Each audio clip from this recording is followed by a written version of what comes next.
Welcome, everyone, to our 8th annual Kathina ceremony at Sravasti Abbey, and it is our first online. So, Venerable Sangha, please be seated.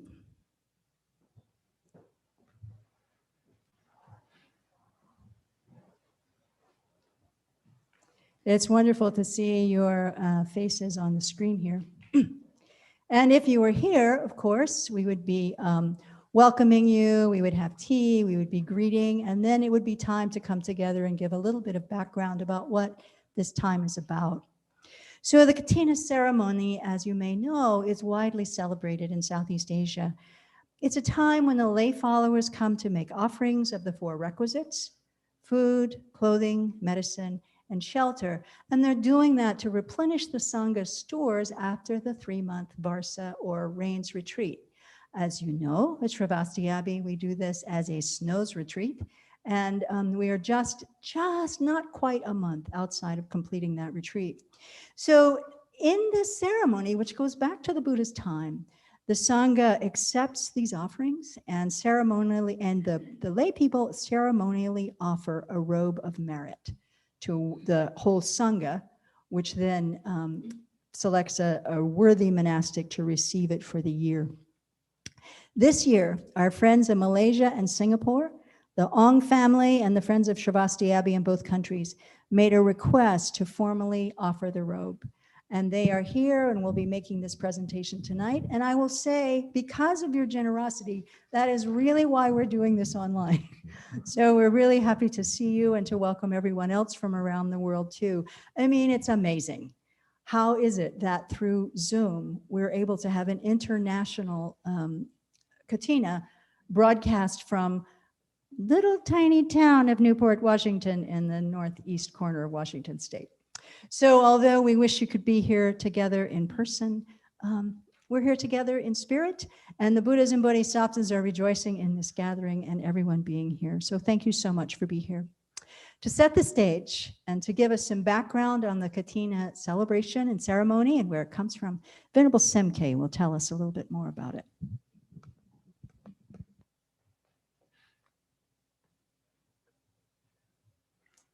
Hi, everybody.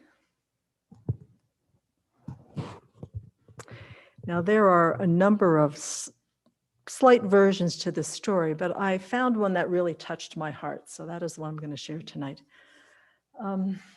So imagine the Buddha wandering throughout northern India, 45 years, sharing his wisdom and compassion with everybody he met.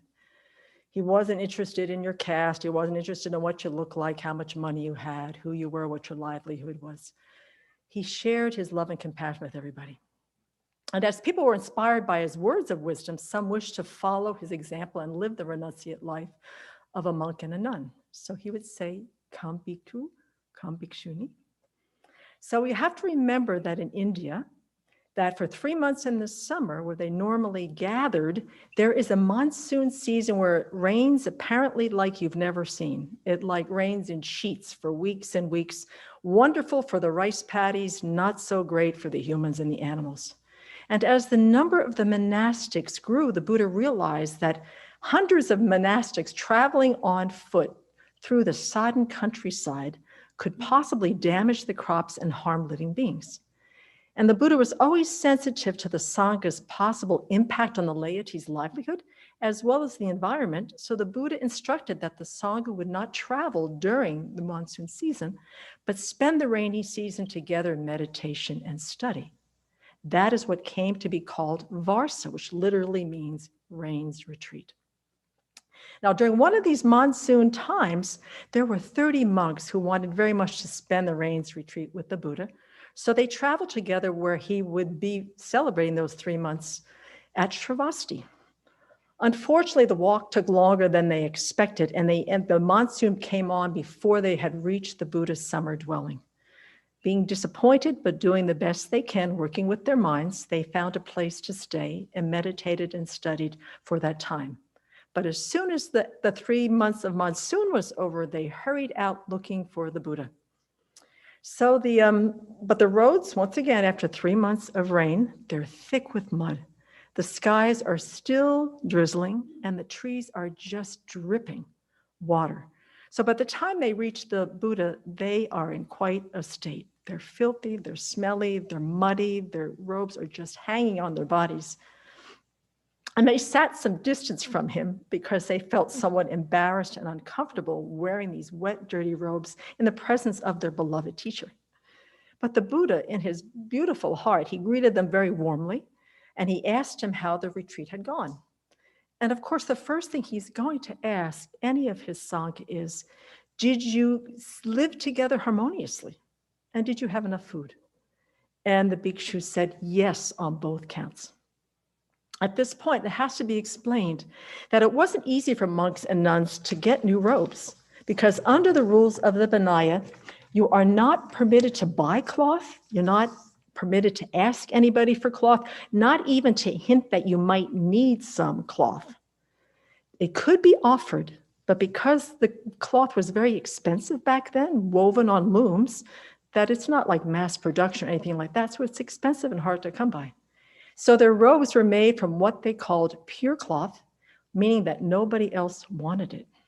So the monastics found themselves scavenging in the rubbish heaps, looking for a discarded cloth that could have been burned by fire, stained with blood. Even the cremation shrouds that they would remove from the bodies were found in these rubbish piles, and that's what they would use. They would wash them, and then they would boil them with leaves and roots, flowers and spices, and they would turn that color, of which we call saffron, all various stages of warm brown to orange, which was considered back then not a very attractive color. So they would sew the bits of cloth together to make their own robes. On top of that, the monastics were allowed to possess only the robes that they wore, and they needed permission to take the time to scavenge for cloth. They were not allowed to keep a little stash somewhere in case their robes sort of started to fall apart. So our muddy forest-dwelling monks resigned themselves to having to wear these muddy, moldy robes until they could either get time to take a bath or wash them or whatever. So that was their situation.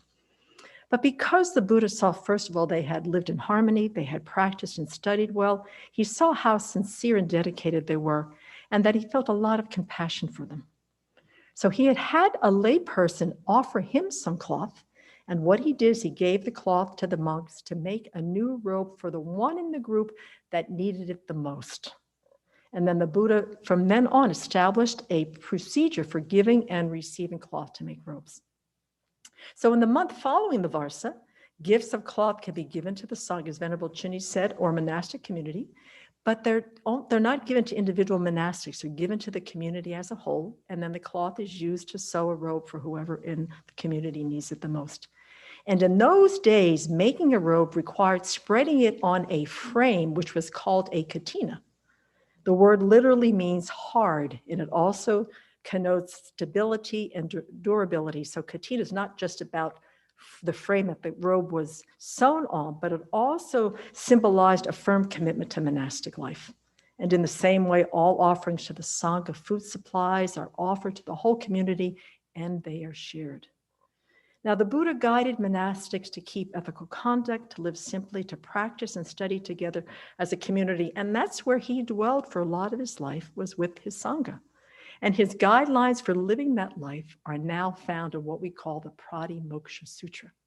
And in that sutra, for the fully ordained bhikshus or bhikshunis, fully ordained monks and nuns, it is stated, failure to keep the Pratimoksha Sutra, the guidelines that the Buddha set up, and to conduct the prasadas or our bi-monthly confession where we confess our misdeeds, where we have gone against these guidelines, as it should be, is like the setting of the sun when the darkness shrouds the entire world.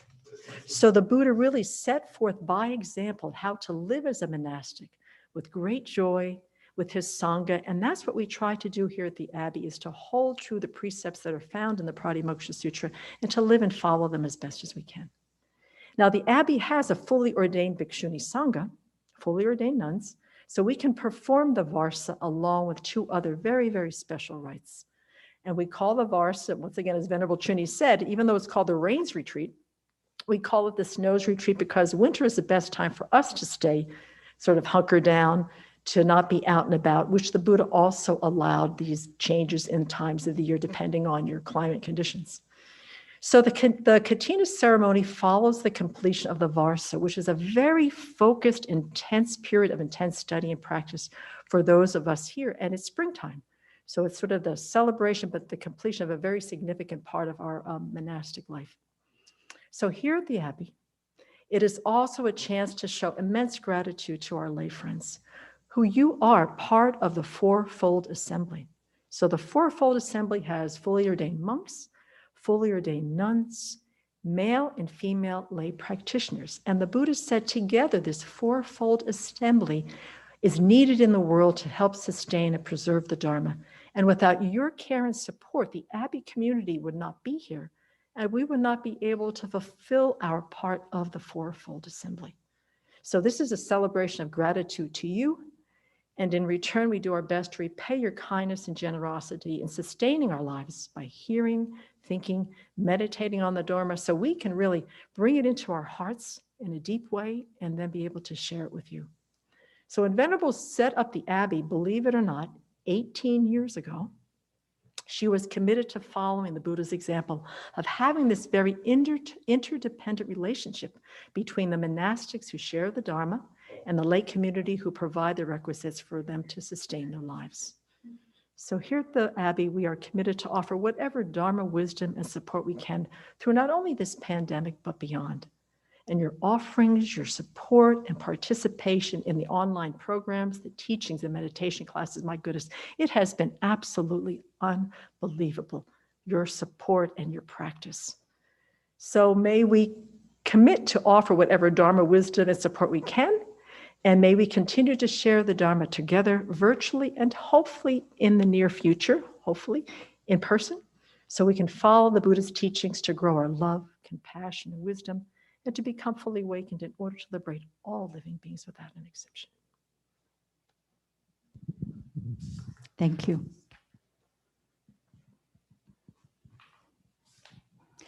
So think for a moment, 2,500 years ago, more than that, from the time that those monks went for their Varsa, wandered through the mud, the Buddha in his kindness made this allowance for robes. And here we are, 2,500 some odd years later, halfway around the globe, still continuing the traditions. And this has happened only because of the monastic practitioners who have continued to pass down everything that they've learned, and also because of the lay practitioners who have supported the Sangha and engaged in their own practice. So we are part of a network that has been going on for a very long time. And may we, when we talk about building the Buddha Hall, may that building, may these buildings, may our practice last for more than 1,000 years, so that, as the Buddha said, as long as there are monastic sanghas who are keeping these three rites, the Varsa, the bi-monthly Posada, the confession, and then the Pravarana, where we give the feedback at the end of the Varsa. As long as these three are practiced, he said, the Buddha Dharma will remain long in the world. So we are all part of making that happen. A part of that, too, is the generosity of the people, as Venerable Simke very eloquently just said. And we have 4 representatives who wanted to share with us the question of why do I offer the 4 requisites to the Sangha. Anselm Ong first, and we'll start with you, Anselm, and then I'll call people out from my seat. Okay, greetings to Venerable Chodron.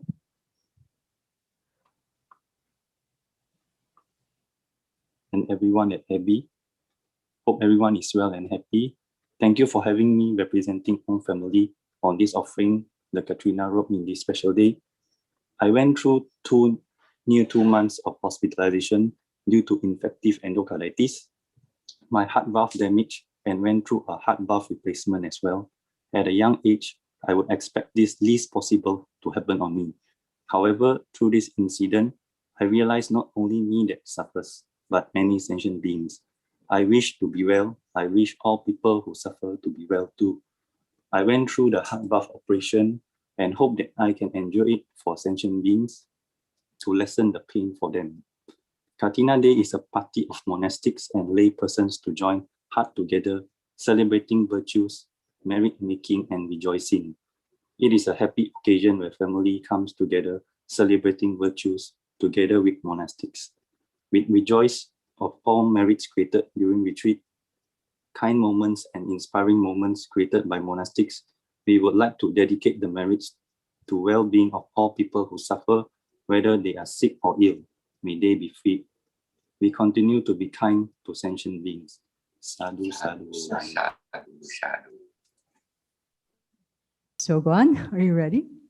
I am very honored to be able to represent the FOSA in these offerings of the robe, and I would like to do a recollection of the qualities of the Sangha.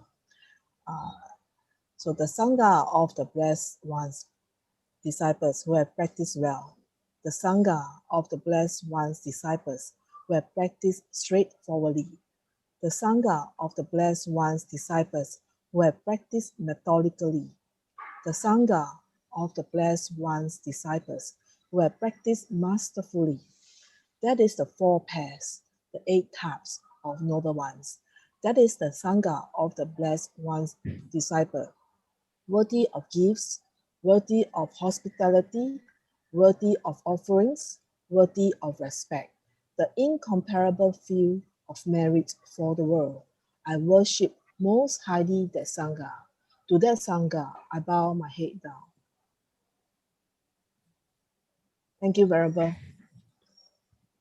Venerable Sravasti Abbey, Sangha, and community. It is a great honor to be able to speak on behalf of those offering service in North America.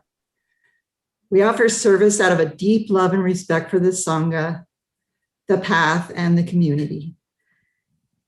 In the last year of the pandemic, volunteers were especially moved to care for and see to the needs and safety of the Abbey residents. They made special effort to show their love and concern for your safety and well-being with much joy. We are very grateful all of you are still safe and have weathered the pandemic well, and were able to practice for extended periods of time. It was especially delightful to get to work with the international donors, even though we are local, those from Singapore and even in Europe, in offering food to the Sangha. Over this time, we also have had to run to you more than ever to balance our minds and hearts through the teachings so that we can continue to be envoys for your teachings and to be able to retain a calm mind in the face of the unique and numerous challenges that have arisen for ourselves or for those we know. Your teachings have kept us going and motivated more than ever for us to follow the path and our teacher, because samsara has endless suffering. Our service is one way of thanking you. We hope that our support enables you to have realizations so that you can lead us to have realizations and then lead others on the path as fully enlightened Buddhas. Please continue to practice, to teach, and live very long lives. Know we are here trying our best to follow in your footsteps. Thank you. Tracy Morgan has coordinated the food offerings here since before the Abbey, well, since the very first day that the Abbey was established. And Chen Wei? Good evening, Venerables, Venerable children and Monastic, and all the students in in the YouTube Zoom. First of all, on behalf of Sabasti Abbey Singapore, we will deeply in debt and gratitude to all of you for giving us the opportunity to be able to do our offerings in this very special day. So the intent is to enable the monastic to be able to focus on their training so that they're able to bring more benefits to spread the teachings of the Buddhas to benefit more people, as many as possible. So and the least thing they should be worried is about the necessities that such as foods, clothing, and medication.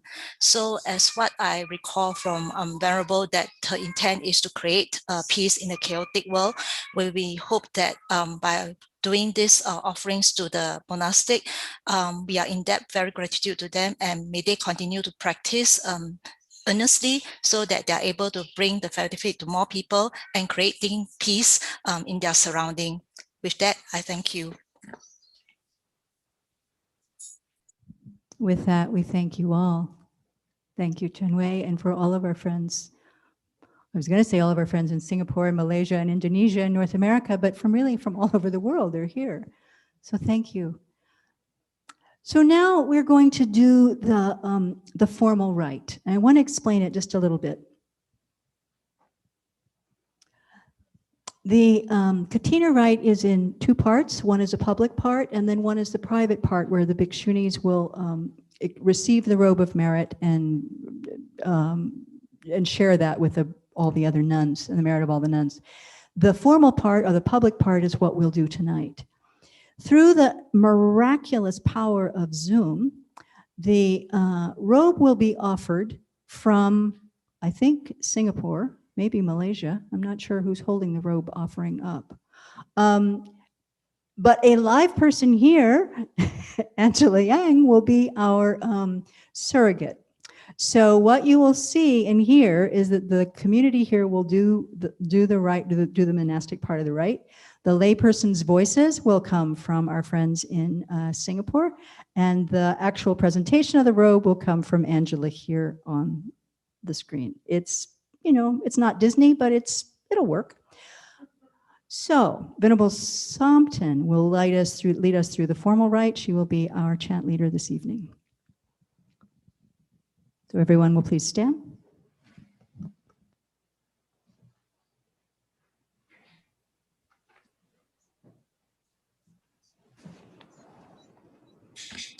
Let us respectfully invite the abbess to enter.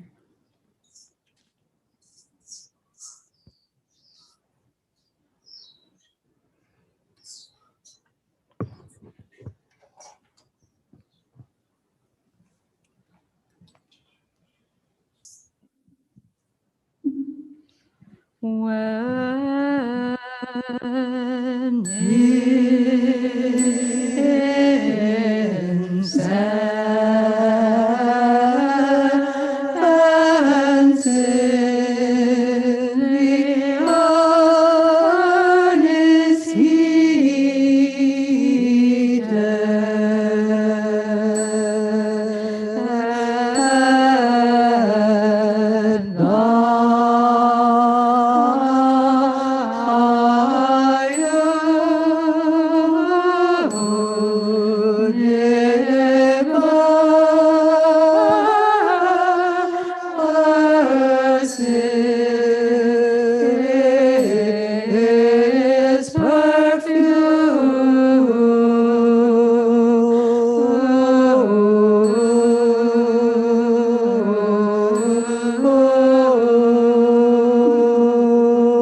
from afar.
So the Dharma Guptaka Vinaya, which is the Vinaya tradition we follow, said there were many bhikshus observing Varsa.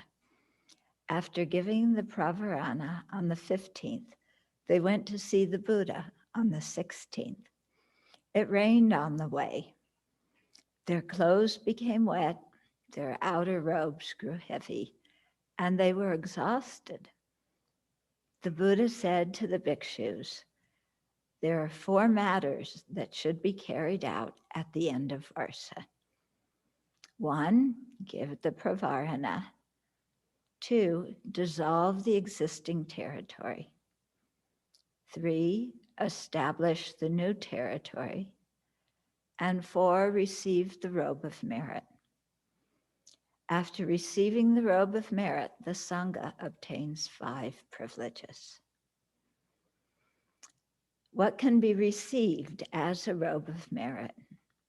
New cloth, donated cloth, or discarded cloth may be used. If the cloth is new, stack it to make it allowable. If it is not new, it may be accepted after it is washed, then make it allowable. The cloth cannot be obtained through wrong livelihood, flattery, hinting, or insinuation. It may not be kept overnight. It may not be a forfeited robe, even if it has been made allowable. So that is how the Buddha set up the Kathina robe offering. And in my mind, it's so totally amazing that out in this little corner of Washington State, there exists a Bhikshuni Sangha that can actually do this ceremony together. And I was so touched when the 4 representatives talked about why they were making offerings and robe offerings and other offerings and, for Kathina. It's just shocking to me. People's kindness, your generosity. It made me remember that as a monastic, we have to repay this through our kindness. So Kwan, when you recited the homage to the Sangha, the person the Sangha member who can accept the offerings as their offering is the Buddha. The Sangha members, such as the Aryas, the stream enters, once returners, non-returners, they can accept the offering as if it were like their inheritance, because they will soon attain liberation. Then there are those of us who do our best to practice, but we don't have any realizations. So for us to accept the offerings that you've made with faith in the 3 jewels, we accept those as if it's on loan. And we repay it through our practice and hopefully gaining the realizations. And then there are others who are lazy, who don't keep their precepts very well. And for them, accepting the offerings, they become like thieves. So when the Buddha said this, he was really instructing the Sangha about our commitment to repay the kindness of the people who keep us alive. And so thank you for what you've given, and thank you for making us shape up and not be lazy.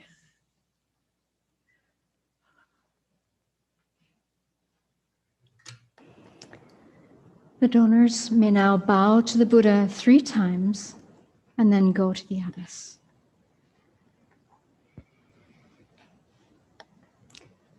And now the donors will bow to the abbess 3 times. 1 bow.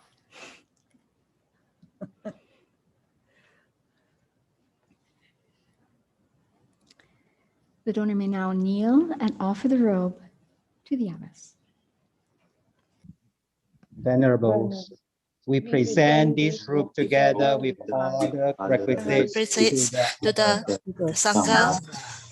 Venerables, Please accept this accept this robe This and robe the and other the other requisite from requisite us from us for and our for long-lasting long-lasting welfare welfare and and happiness. happiness.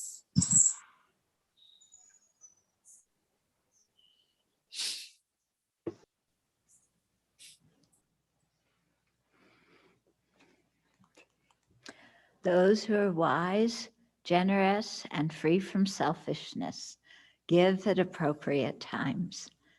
Thus, what is given to those who are worthy and ethically sound is an offering of great purity and substance. Those who likewise show appreciation or perform acts of service equally make offerings, and they also share in this merit. In giving, the heart is unbounded. What is given bears great results. And those meritorious deeds bring about good fortune in many lives to come. The donor now walks to the central aisle and bows 3 times.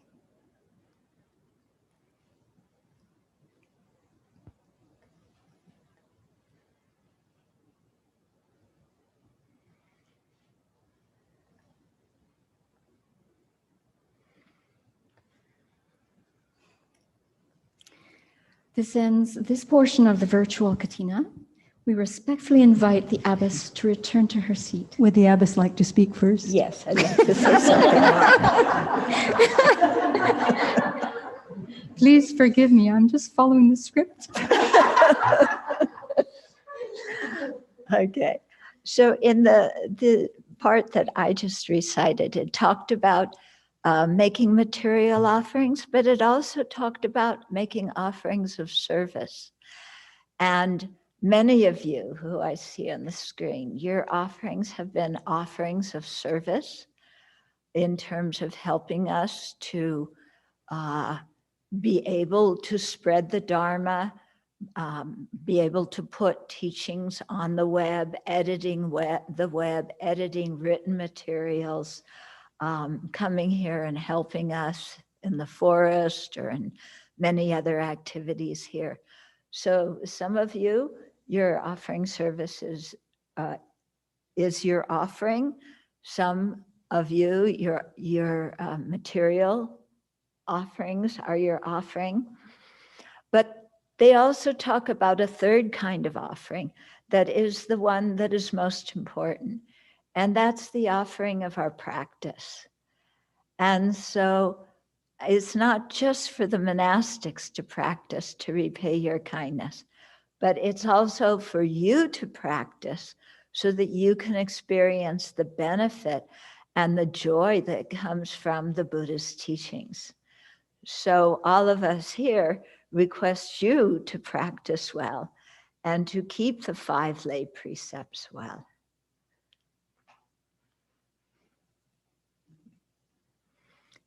And may that be your best offering. The direction we're given is to reply, yes, I will do as directed. So you can all say that together. Okay. yes, Now we'll go ahead. Yes, we will follow. Now we will invite the abbess to take another seat, and the rest of us will stand. And so the Kathina rite, as I said, it continues tomorrow with the ceremonial receiving of the robe. And you'll be happy to know, I think, that the candidate receiving the robe this year, the robe keeper, will be Venerable Sangye Kadro. So you might be particularly honored to know that. So following up on Venerable what Venerable Children just said, we want to turn our attention back to you because this network of volunteers around the world is part of what makes it possible for us to do our work to help create peace in the chaotic world. It's not just the 18 or 19 people that you see here, but there are dozens and dozens and dozens, and you're kind of invisible because you're behind the scenes, but we want to draw some attention to you and thank you so much for the extended community for all your support. So Venerable Sangye Kadro will lead us off.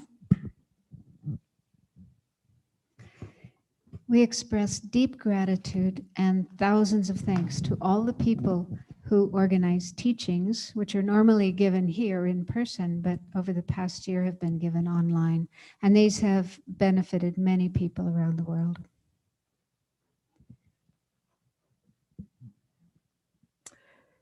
The Abbey community would also like to acknowledge the incredible material support that we have received from all around the world in order for the community to be able to fulfill its vision, to be able to grow the Sangha community, share the Dharma, and right now, to help us build the Buddha Hall.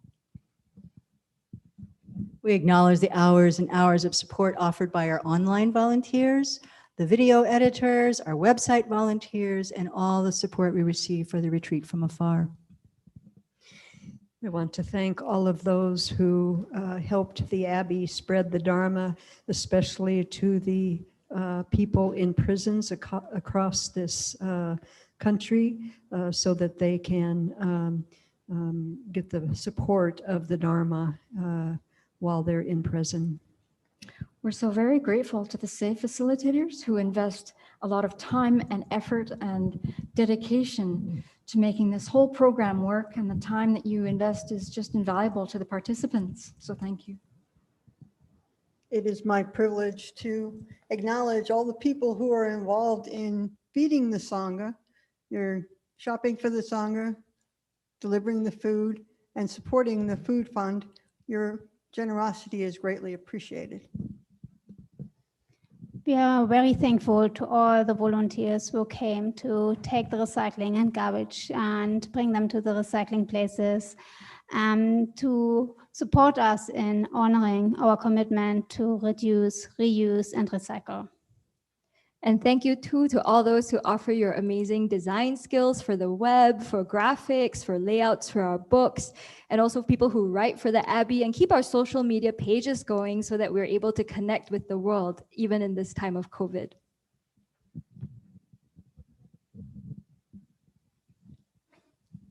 We would like to take this opportunity to express our heartfelt gratitude to all the people who offer supplies, including all our Kathina donors, for your incredible kindness and generosity to keep the Abbey running smoothly.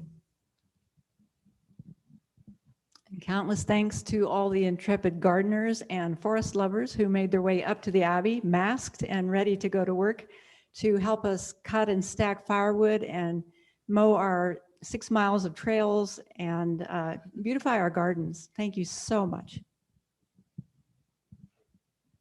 So we really want to thank all the lay-led practice groups that are connected with the Abbey, such as the Lamrim group in Singapore and the daily meditation group that meets every morning here in the US, and also those who led the Shakyamuni Buddha Mantra Marathon, and also those who led the UU meditation group while we were in winter retreat.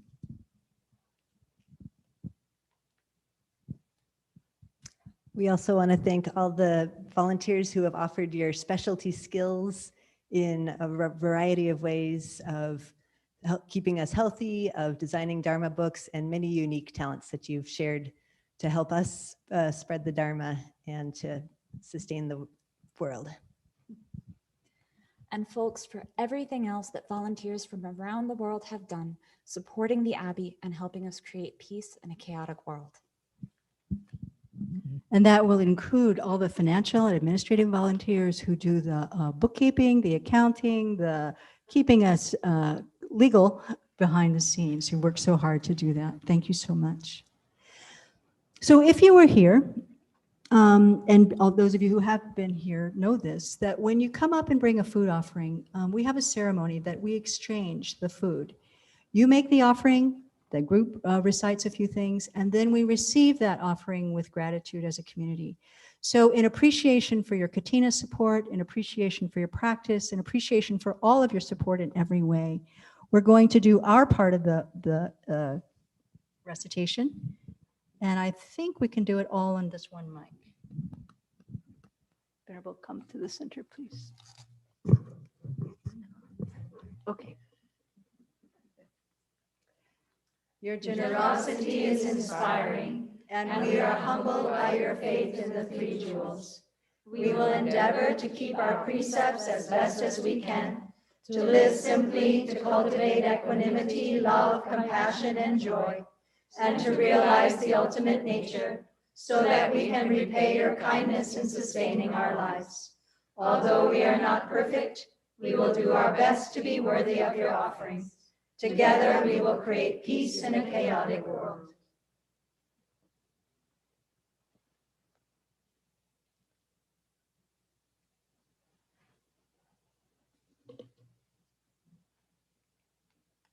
Thank you.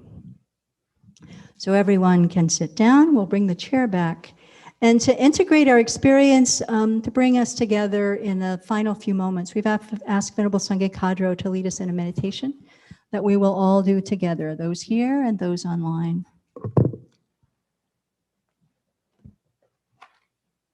Thank you.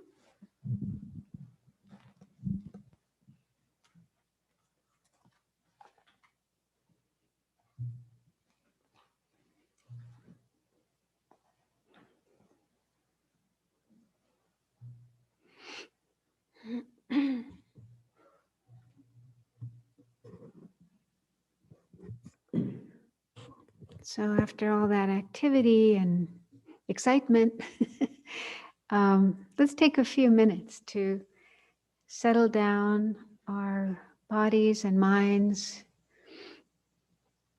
So make sure you're sitting in a comfortable position.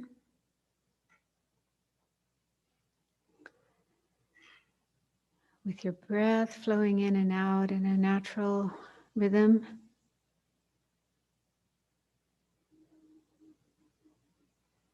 And let your mind flow with the breath.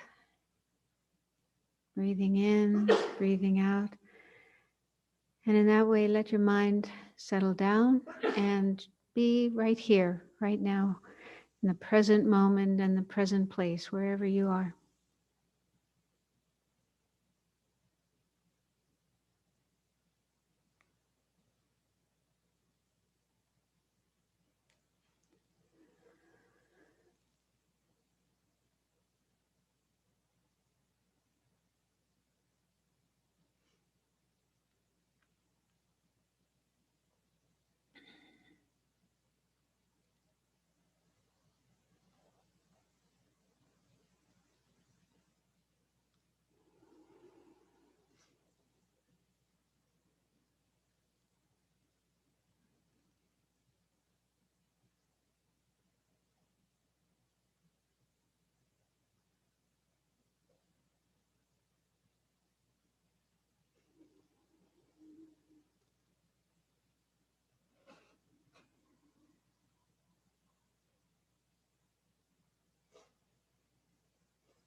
So the Kathina ceremony is a beautiful illustration of the Buddhist teaching on dependent arising, that everyone and everything is dependent, interdependent. Nothing can stand alone, completely independent, cut off, separate from everything else.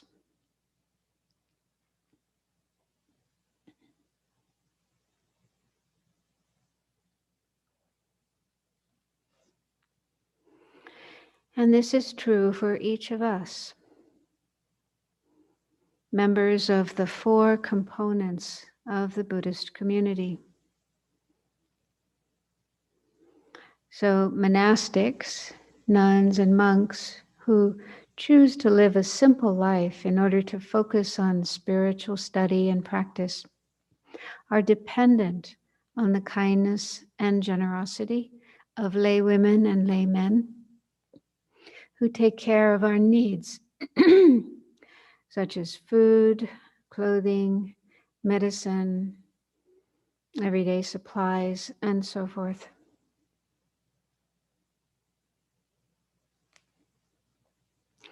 And the lay women and lay men, in turn, have their spiritual needs met by listening to the teachings given by monastics and joining them in pujas and prayers, following their advice, and being inspired by their example. In that way, they are able to create the causes for genuine happiness in this life and future lives, and the causes for liberation from all suffering, and ultimately full enlightenment, Buddhahood.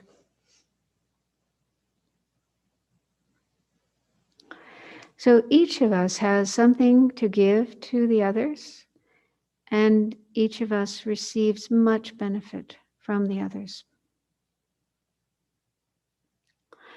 So take a few moments to contemplate this and rejoice in the part each of us plays in this interdependent relationship. So the things we ourselves do, feel a sense of joy in those, and also rejoice in the parts played by all the other people involved. So really take joy in the goodness that we all create.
And also generate the aspiration to continue creating such merit, such positive potential far into the future in this life and in our lives to come.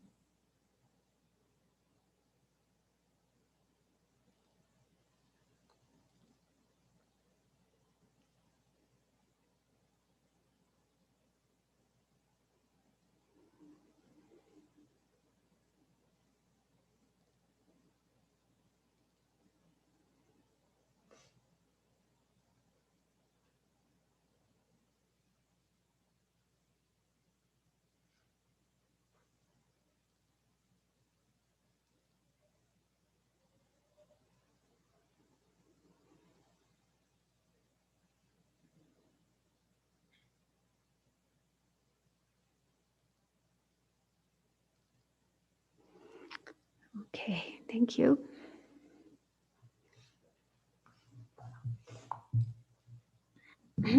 Thank you, Venerable. Everyone, please stand.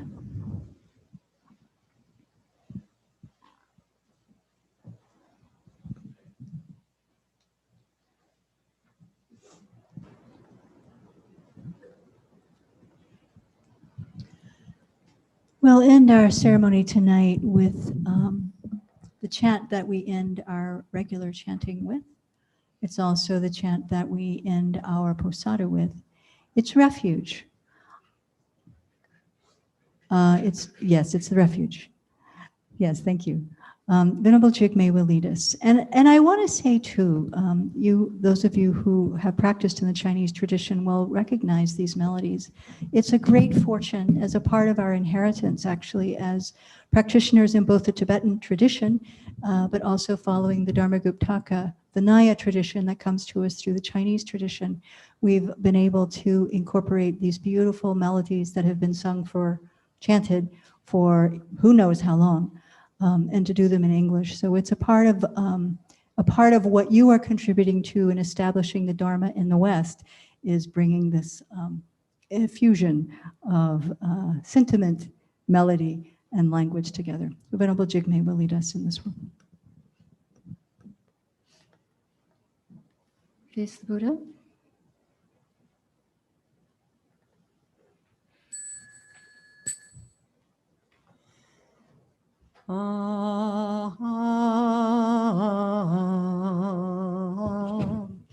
I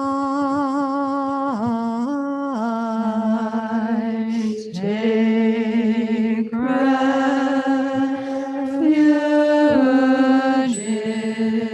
in the Buddha. May each and every sentient being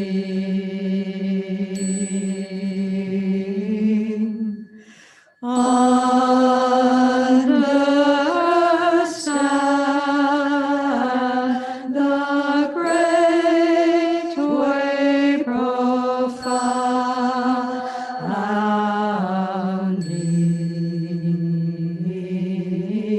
and bring forth the bodhi mind.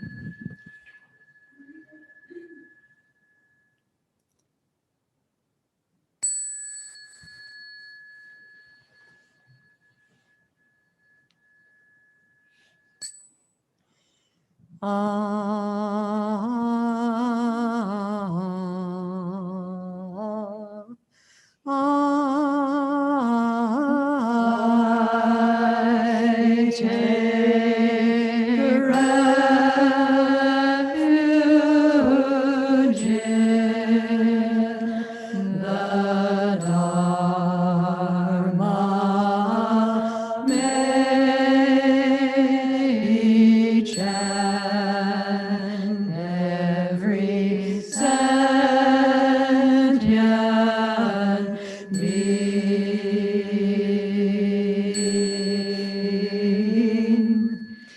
deeply enter the sutra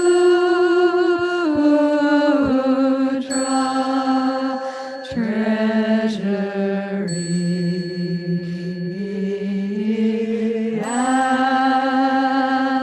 have wisdom vast as the sea.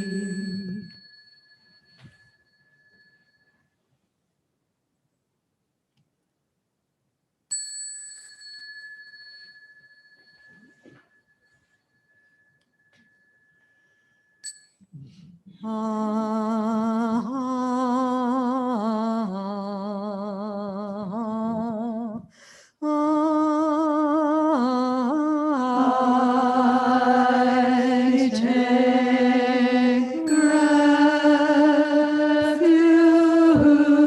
in the Sangha. May each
Face the central aisle.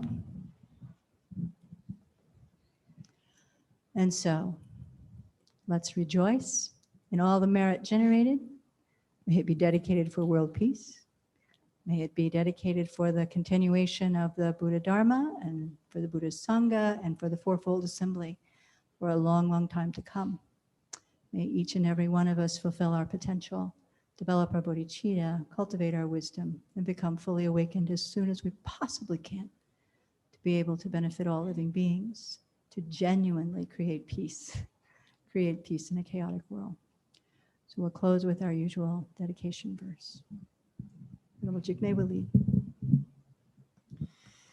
Due to this merit, may we soon attain the awakened state of Guru Buddha, that we may be able to liberate all sentient beings from their suffering.